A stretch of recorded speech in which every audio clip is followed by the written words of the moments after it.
All about listening to the problems, identifying them and executing them in a way. So in that way, my experience has been quite good because there are a lot of problems in this area. So I'm patiently listening to their problems and I'm thinking what are the best ways to solve them. So that is my next question, sir. What are the problems you have been identifying? See, there are so many problems, but the major problems are roads, right? They are obvious. There are large holes in every road, and they didn't even maintain the existing roads. Forget about laying the new roads, not even maintaining the roads, right? All they could have done is just patching up small holes. That itself could have saved so many problems. Even then, they are not interested in doing it because they think the roads are public kind of thing and nobody individually owns them, so they don't get the votes. So they are going according to the vote bank politics, right? Instead, if they give you 5,000, 10,000 rupees as an individual benefit, they think they can get a vote. So that is the pity. Second is drinking water, huge problem in this area, right? In all the surrounding areas are really suffering from drinking water. That is a basic need. You see, it is so sad to say even in 2024, we're asking for a drinking water, right? You can see how many diarrhea cases and all that stuff. And third is underground drainage. Central government has allocated 500 crores. State government has given 400 crores. Total 900 crores. There is a huge project here for underground drainage. But when the government changed in 2019, they just completely ignored it. I'm going tomorrow actually to look at all the things because they completed 70-80% of the work. If they could have completed another 20-30%, we would not have this underground drainage problem. So that is another one. And then traffic bridges. See, that is also the same issue. A lot of these railway bridges, over or under the bridges, are part of the central government, right? But what they want is 75% or 70 to 75% they contribute. The state government has to contribute 20 to 25%. Again, it's the same issue. It's a broader issue. Nobody owns individually. So the state government is not interested in doing those things. So all those bridges are pending at this time. So these are the 4-5 major issues. And then there are so many other issues, right? Obviously unemployment, drug mafia, liquor issues. There are numerous problems. Sir, obviously you have visited Tadikonda and Mangalore. They had come under capital region. Yes. So what do you think are the issues of the people there?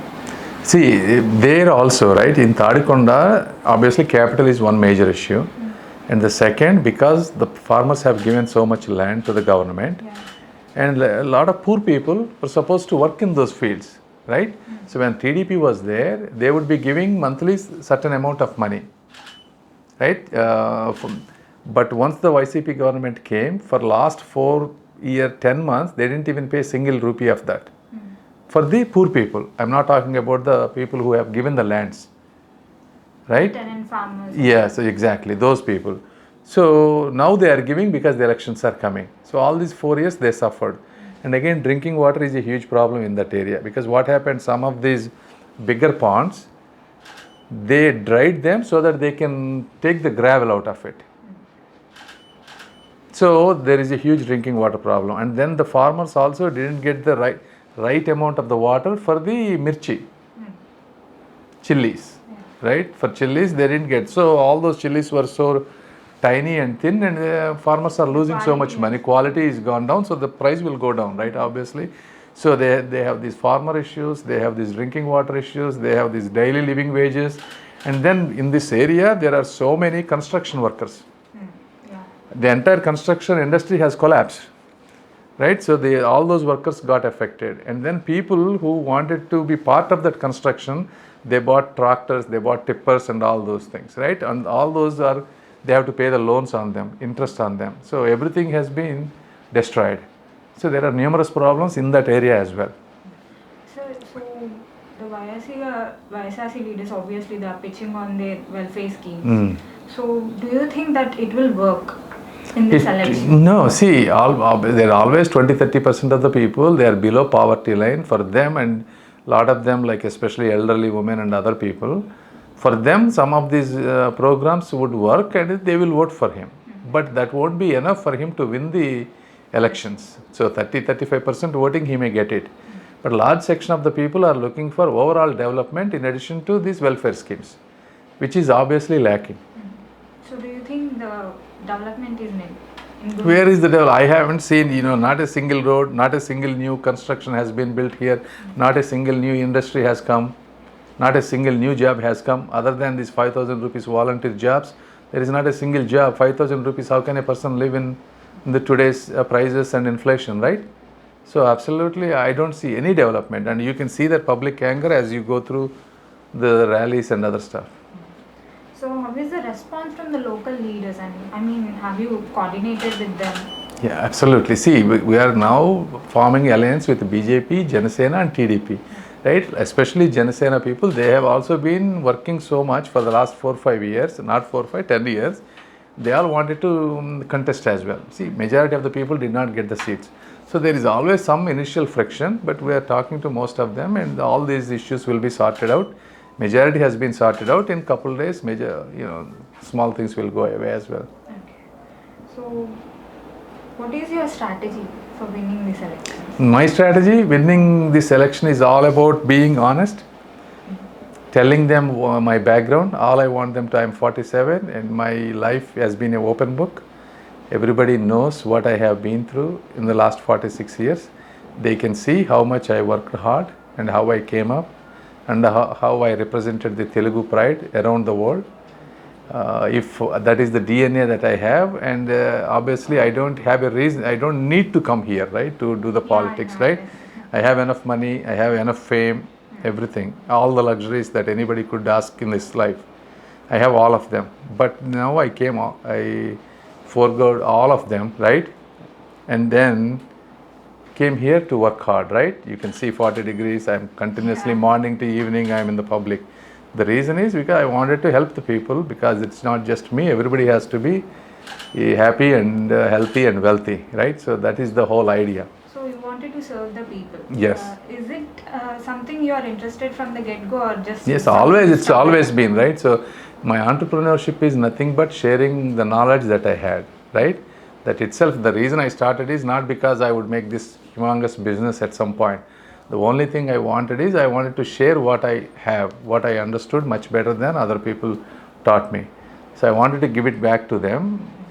As a return, I got the wealth and other success, right? It is the same philosophy here. The philosophy is share this to a much broader audience based on my experience, and I think I can understand people's problems much better than many people, and I can solve them also much better than many people, because I have seen the life from the lowest to the highest in the shortest span. Now I still have another 30 years, so I can bring all that experience and my wisdom and my drive, everything would be useful to the Guntur people. So why only TDP? Why you selected to join TDP? Why? Because you can't join two parties at one time. That's a joke. But there are only two parties here in the Andhra Pradesh, right? YSRCP and TDP. Of the two, at least in my view, TDP is the only party that actually created the progress in both states, right? If you look at it, there are 28 states in India, right? Everybody is talking about Hyderabad today. Nobody is talking about any other city. Maybe Bangalore, Pune, Delhi, Mumbai, there are 4, 5, right? Chennai was a developed city before us, right? Yeah. But if you see, Chennai is severely lacking. Nobody talks about Chennai these days, right? But everybody talks about Hyderabad. Why? The only difference is Chandrababu Naidu, TDP government, we have done 30 years back, all the hard work that Chandrababu Naidu sir has done is what is giving the fruits, right? You see, the entire world economy today is dependent on technology, which is being served by 20-30% of the Telugu population. That is all because of the vision and the seeds planted by Chandrababu Naidu sir. Who else? Nobody else. So obviously, I'm a pro-developmental person, and I align my ideology very well with TDP. So what is your opinion on decentralization, capital? Decentralization, right? See, decentralization, there is no other country, no other state in this world has decentralized capital. Decentralized development, yes. See, if you want, whether you take the High Court, Secretariat, the institutions have to be coordinated to have a proper follow-up.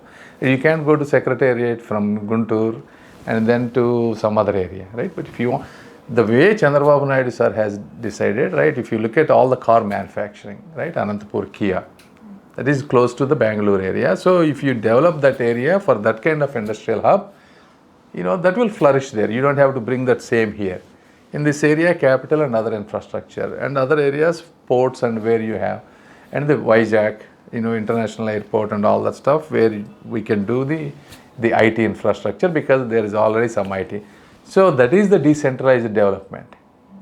Just because throwing capital areas, splitting into 3 areas and distributing just to make people happy that I'm doing 3. But let's say even if he wants to do those 3 areas, where is that development? Did he build any building other than his palace and Vizag? 5 years were given, right? Not a single building was erected by him in 3 areas, decentralized development. And sir, the YCP has reshuffled several leaders. Their target is 175 out of 175. And then particularly in Guntur constituency, which is said to be stronghold of TDP, they changed the MP 2 times, MP candidates. So what is your take on that? See, there are 2 reasons why he is changing. Obviously, he has conducted surveys. So he knows in 80 to 90% of 90 seats out of 175, they are losing in a big way. Half of the seats they are losing in a big way. So that is one reason. If they were winning, he would not change, right? So that's right. There they know they are losing. Second, he thinks he can move people just like this, like a chess, and nobody cares. And people vote only because of Jagan, and the leaders are basically nothing. That is the message he is sending. That is how I think about it, right? So that is second thing. And then the MP candidates here is obviously when they come and see the TDP and me, what I have been doing and how I am associated and how I am winning the hearts of the people, the victory is very obvious, right? It's where everybody is talking only about majority, whether it is 2 lakhs, 3 lakhs, 4 lakhs. Nobody, not even 1% people question the victory here. So when they see it is obvious, they don't want to, be opposite to me. It's a very simple reason. So yeah, what about your opponent Killari Rosaya? He has been a MLA for 5 years in Ponnuru and faced several allegations, especially in corruption. Yeah. So yeah. So obviously, I visited all the, because even I was not sure whether he really did this much corruption and all that. So I asked my MLAs to show me what he has done. When I went there, they digged almost 150 to 200 feet of 750 acres of land. In that land, you can have at least 3 crops any given year. So that entire 750 acre land is unusable for agriculture going forward. Second, they dried out so much water. All the surrounding areas do not have any water. All the crops surrounding to that area has significantly lower output. Instead of 40 tons, they were getting 10, 15, 20. So 50% reduction in income to the farmers. And then all the heavy loads that the gravel is being carried away, all the cement roads, the tar roads, all got destroyed and they became like the rocks. So instead of traveling in 5 minutes, you are traveling over 1 hour. That is the delay. So this entire structure has been destroyed, and the allegation is each acre yields them 3 crores. Out of 700 crores, 700 acres becomes 2,000 crores. So that much, obviously I don't think he would take all those 2,000 crores. That YSRCP party and other people might have taken a large share of that money. I don't think he will have the dareness to just take all that 2,000 crores. But whatever it is, so everybody knows. Not only that, and then he has so many other allegations as well. But overall, people know how, what his character and what he is up for. By giving 5 years, he has grabbed so much. By giving 7 constituencies and another 5 years, people are not ready for it. So what are your development plans for Guntur, Lok Sabha constituency? See, so basically those whatever stalled projects, like bridges, we need to get this rural water project, drinking underground drainage project, right? I need to first sit with Shapur and Palamji. Those are the people that were supposed to do the underground drainage. I need to sit with them. Where is the problem? Where are the funds stopped? How much work they stop? And then we need to coordinate with the state government and central government, and then start getting that work done again. That is the second one. Obviously, roads, local MLAs will coordinate with the state government and will do it. And then the drinking water project, that we need to sit with the water people and then see, they're saying whether it's 40 or 50 crores, whatever may be the cost. That is one aspect, that the local issue. Then I have my personal agenda, like how to build some international quality schools, maybe some hospitals. That is my own, that is independent of the government activities.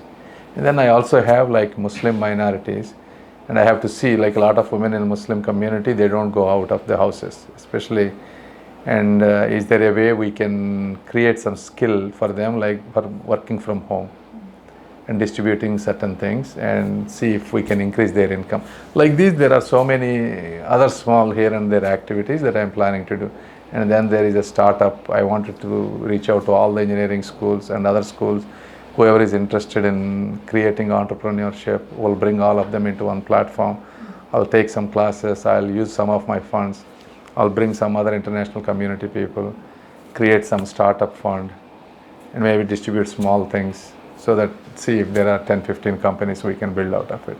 So like this, and then bringing industries outside the, traveling around the world, especially US, and whoever has some roots here, bringing them and establishing some institutions. Like this, if I have to tell all my plans, it will be a whole day for you. Yeah, it's all about development, creating employment. So, and one more thing, sir. Regarding this volunteer, recently the pensions and all that, it created a ruckus, political ruckus. So what is your take on this? See, obviously the volunteers are being abused by the party, YSRCP. Election Commission is a non-political system, right? It has its own constitutional rights to it.